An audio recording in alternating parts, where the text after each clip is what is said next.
Welt gebaut wird. Wir bauen heute die schönsten Straßen, gewaltige Anlagen, industrielle Art, neue... Den Frieden wollen wir, aber diese ununterbrochene Entrückung lehnen wir.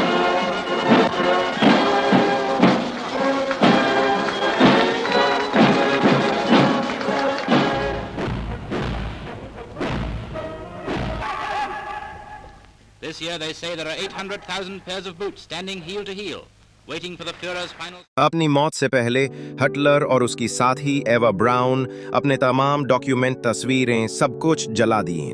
Hitler चाहता था कि उसके बाद उसकी कोई निशानी बाकी न रहे। हिटलर की मौत से पहले किसी को कुछ खबर न थी कि हिटलर की मौत से पहले बैंकर में क्या कुछ हुआ। लेकिन अब 70 साल बाद फ्रांसीसी ऑफिसर कमांडर रेमोन रोज, जो अब इस दुनिया में नहीं है, और कुछ जाती डॉक्यूमेंट सामने आए हैं जो हिटलर के आखिरी चंद अहम लम्हात को ज्यादा बेहतर समझने का मौका देते हैं। बैंकर का माहौल कैसा था? हिटलर अपनी मौत के 24 घंटे पहले एवा ब्राउन से शादी क्यों की? हिटलर के आखिरी दिनों में उसका कौन सा करीबी साथी हिटलर को धोखा दे गया? और सबसे ज्यादा वो क्या चीज थी जिससे अलाइड फोर्सेस को पता चला कि ये डेथ बॉडी हिटलर की ही है?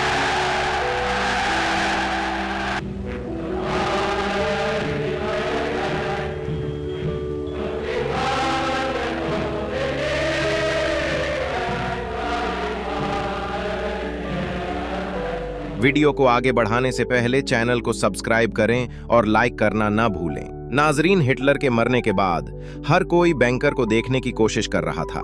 25 नवंबर 1945 को कमांडर रेमोन रोज, जो एक फ्रांसीसी ऑफिसर था, बैंकर के अंदर गया। बैंकर के अंदर जाने के लिए 26 सीढ़ियां थीं जो अंधेरे की तरफ जा रही थीं।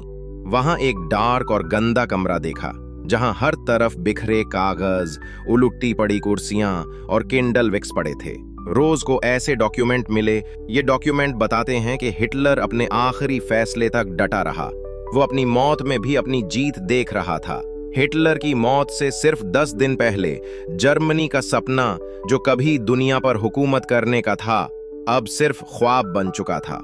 हिटलर की एम्पायर, जो दुनिया की सबसे ताकतवर एम्पायर थी, जो वेस्टर्न पावर के गले की हड्डी बन चुकी थी, वो अब आखिरी पुल गन रही थी। बर्लिन, जो हिटलर का ख्वाब और हिटलर की ताकत का मरकज था, वो अब मिट्टी का ढेर बन चुका था। हर तरफ खौफ, तबाही और मौत का मंजर था। अलाइड फोर्सेस के बॉम्ब हर तरफ बरस रहे थे और रेड आर्मी सिर्फ 100 किलोमीटर दूर थी। हिटलर अब बैंकर में छप गया था। उसे अल्बर्ट स्पीयर, जो हिटलर का पर्सनल आर्किटेक्ट था, इसके हिसाब से बहुत मजबूत बुलेट प्रूफ बनाया गया था। बनाया तो 1936 में गया था, लेकिन अलाइड फोर्सेस के खतरे के बाद 1943 और 1944 में उसे और ज्यादा मजबूत किया गया। इस बंकर को जर्मन जबान में फ्यूहरर बंकर कहा जाता था, मतलब लीडर का बैंकर। ये वही बैंकर था जहां पूरी दुनिया पर राज करने का ख्वाब देखने वाला एडोल्फ हिटलर छुपा बैठा था, और यहीं पर उसने अपनी जिंदगी के आखिरी दिन गुजारे। ये बैंकर बुलभली की तरह था। छोटे छोटे कमरे थे जहां दम घुटने जैसा एहसास आता था। इस बंकर में हिटलर की 3 प्राइवेट स्पेस थीं, जिनमें एक मीटिंग रूम, जहां वो रोजाना 2 बार मिलिट्री ऑपरेशन के लिए मीटिंग रखता था। दूसरा छोटा कमरा एवा ब्राउन के लिए, जहां शील्ड बाथरूम भी था। उस बंकर का माहौल डिप्रेशन और खौफ से भरा हुआ था। जमीन के नीचे होने की वजह से हवा के लिए एक मैकेनिकल वेंटिलेशन सिस्टम था जो हर वक्त शोर करता रहता था। ये शोर न सिर्फ जिस्मानी बेआरामी का बायस बनता था, बल्कि जैसे मेंटल टॉर्चर भी था। आखिरी 10 दिनों में हिटलर न सिर्फ जिस्मानी बल्कि जहनी तौर पर भी टूट चुका था। इसे पार्किंसन डिजीज यानी हाथ कांपने वाली बीमारी लग चुकी थी। वो अपनी इस बीमारी को छुपाने के लिए अपना उल्टा हाथ जेब में रखता था, या सिर्फ ऐसी कंडीशन में मिलता था कि सामने वाले को खबर ना हो सके। आखिरी 10 दिनों में उसका हाथ मुसलसल कांपता था और उसे चलने में मुश्किल होती थी। डॉक्टर का कहना था कि आखिरी दिनों में हिटलर का चेहरा इतना थका हुआ और सफेद नजर आ रहा था कि वो अपनी उम्र से 10 से 15 साल बड़ा लगता था। इन दिनों में जो भी ऑफिसर इससे मिलते तो उसकी बिगड़ी हालत देखकर चौंक जाते। इतनी हद तक कि बैंकर में मौजूद हिटलर का पर्सनल डॉक्टर थियोडोर मोरल रोजाना उसे ग्लूकोज और विटामिन के इंजेक्शन लगाता था। लेकिन यह सब कुछ इसकी सेहत को सुधारने के लिए काफी न था। हिटलर का कांपता हाथ उसकी नाकामी की सबसे बड़ी वजह था। रोज सुबह एक मिलिट्री मीटिंग होती थी जिसमें उसके जनरल उसे बर्लिन के हालात के बारे में बताते रहते थे, जिनमें बर्लिन पर हिटलर का आहिस्ता आहिस्ता कंट्रोल खत्म होने की खबरें हिटलर को परेशान कर रही थीं। हिटलर की नेचर थी कि वो आसानी से किसी पर भी भरोसा न करता था। यही वजह थी कि वो आखिरी दिनों में इतना परेशान रहता था कि कहीं अपने जनरल धोखा न दे जाएं। हकीकत में भी आगे चलकर ऐसा ही हुआ। आखिरी दिनों में जब सब बैंकर से भागने का सोच रहे थे तो एवो ब्राउन ने हिटलर का साथ दिया। एवो ब्राउन हिटलर की 13 साल पुरानी मिस्ट्रेस थी। उन दोनों की शादी तो ना हुई थी, लेकिन फिर भी एवो ब्राउन हिटलर के साथ बैंकर में ही रहती थी। एक्सपर्ट का कहना था कि बैंकर में रहने की जिद एवो ब्राउन की थी और शायद कमजोरी की वजह भी वही थी। एवा ब्राउन हिटलर के साथ हर हाल में रहना चाहती थी। एवा के कुछ लेटर मिले जो उसने अपने दोस्तों को लिखे थे। उन्हें पढ़ने के बाद कुछ हिटलर और एवा की प्राइवेट लाइफ का पता चल सका है। उन लेटर में ये लिखा था कि ये जगह बहुत खौफनाक है, लेकिन मैं इसलिए खुश हूं कि मेरे साथ हिटलर है। बैंकर के बाहर आखिरी दिनों में बर्लिन सारा जंग का मैदान बना हुआ था। हर रात हर दिन बर्लिन पर बमबारी हो रही थी। रेड आर्मी यानी सोवियत यूनियन की आर्मी बैंकर से 100 किलोमीटर दूर हिटलर की आर्मी के साथ बॉर्डर पर लड़ रही थी।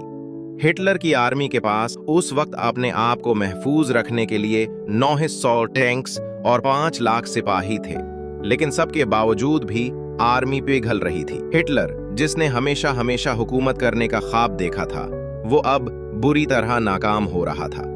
बर्लिन के लोग छतों और बैंकरों के नीचे अपनी जान बचाने के लिए छुप रहे थे। देखते देखते रेड आर्मी के सिपाहियों ने बर्लिन में जर्मन सिपाहियों को हरा दिया। एक जर्मन सोल्जर ने बताया कि जब वो बर्लिन में वापस आया तो शहर को पहचानना मुश्किल लग रहा था, क्योंकि हर तरफ मिट्टी के ढेर ही ढेर लगे हुए थे। वो वक्त था जब जर्मन आर्मी को भी हिटलर की लीडरशिप का द एंड नजर आ रहा था। हिटलर की मौत से कुछ दिन पहले एक और ड्रामा हुआ। हेरमन गोरिंग, जो जर्मन फोर्सेस का चीफ था, उसने अपनी नीयत जाहिर की कि वो पावर हासिल करना चाहता है। जो हिटलर का करीबी साथी भी था, हिटलर जिसे मुख्तलिफ पोजीशनें दे चुका था, जिसे 1933 में हिटलर ने एयर मिशनरी का इंचार्ज बनाया, 1935 कमांडर चीफ, 1936 में 4 एयरप्लेन का इंचार्ज बनाया था और फिर 1941 में अपना जानशीन डिप्टी का ओहदा दिया। हिटलर के बाद गोरंग ही को कंट्रोल संभालना। गोरंग समझ रहा था हिटलर बर्लिन में फेल है और अब लीडरशिप का कंट्रोल मेरे हाथ में आना चाहिए। इसने हिटलर को मैसेज भेजा कि अब अगर हिटलर मजीद फैसला नहीं कर सकता तो कंट्रोल मेरे हाथ में दे। ये मैसेज देखकर हिटलर, जो पहले ही डिप्रेशन में था, गुस्से से आग बगोला हो गया। उसने गोरंग को तमाम पोजीशनों से हटा दिया, उसे गद्दार डिक्लेयर करके गिरफ्तार करवा दिया, जिसे चंद लम्हों में ही सजा मौत सुना दी गई। लेकिन इस सजा से पहले ही उसने जहर खाकर अपनी जान दे दी। एक तरफ रेड आर्मी बर्लिन में दाखिल हो रही थी तो दूसरी तरफ हिटलर का करीबी साथी गद्दारी कर गया था। ये सारा माहौल हिटलर को वो सब करने पर मजबूर कर रहा था जिसका हिटलर ने कभी सोचा भी ना था। 29 अप्रैल 1945 को हिटलर ने अपने आसपास के लोगों को बुलाकर कहा कि वक्त आ चुका है। रात 1 बजे अपने पर्सनल पुराने साथी एवा ब्राउन से शादी कर ली। ये शादी इसी बंकर में 2-3 ऑफिसर्स के सामने हुई। शादी के बाद उसने अपनी सेक्रेटरी को बुलाया और उसे अपनी वसीयत लिखने को कहा, जिसमें हिटलर के अल्फाज थे कि मैं और मेरी बीवी एवा मौत को चुनते हैं, हमारे लिए सरेंडर की शर्मिंदगी से बेहतर अपनी मौत है। दोपहर 3 बजे अपने ब्लॉन्डी नामी कुत्ते को जहर दिया और एवा के साथ कमरे में चला गया। शादी से ठीक 24 घंटे बाद दोनों ने कमरे में ही अपनी जिंदगी खत्म कर ली। हिटलर ने पिस्तौल से अपनी जान खत्म की, जबकि एवा ने कैप्सूल खाकर मौत को गले लगाया। हिटलर अपने पीछे कोई भी निशानी न छोड़ना चाहता था। मौत से पहले दोनों ने तस्वीरें, डॉक्यूमेंट जला दिए और आखिर में जिस्मों को भी जलाने का कह दिया। उससे ये जाहिर होता है कि हिटलर मरने के वक्त तक अपने आप को दुश्मन के हवाले करना नहीं चाहता था। इतनी हद तक कि सोवियत सिपाही लाश पर कब्जा करके दुनिया को ट्रॉफी के तौर पर भी न दिखा सके। उसके लिए इसने अपनी लाश जलाने का कहा। जब रेड आर्मी बंकर में पहुंची तो सिर्फ जली हुई मिट्टी मिली। उम्मीद है कि ये वीडियो आपको पसंद आई होगी। ऐसे वीडियोस देखने के लिए चैनल को सब्सक्राइब करें और लाइक करना न भूलें।